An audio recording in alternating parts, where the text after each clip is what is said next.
And so, what did the state of collections look like at Vermont before, yeah, deciding to go with Invoice Butler, and why did you go with us?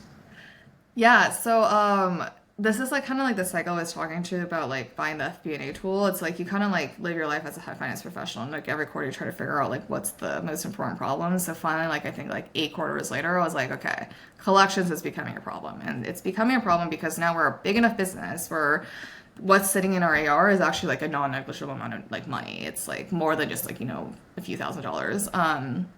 And then it's going and figuring out like, okay, so now that we have this collections problem, like what is the correct way to solve this? And it's like, okay, like realistically, like to run a better collections process, you probably need to like up your communication, basically drive to that uncomfortable question, like conversation faster, and then basically figure out like what are the like missing bits and pieces of information that people seem to not have that they need to be able to pay you.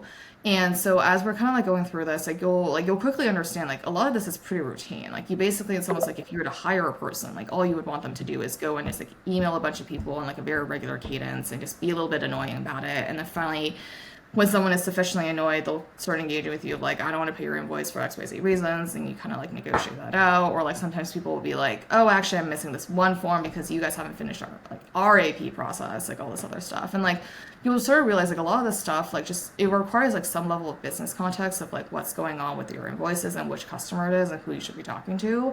But other than that, it's like a lot of like very routine work. And then you start thinking like, okay, do I really want to hire a person to spend their entire day doing that? And also like if my job was spent entirely just doing this, it seems a little bit sad. Like,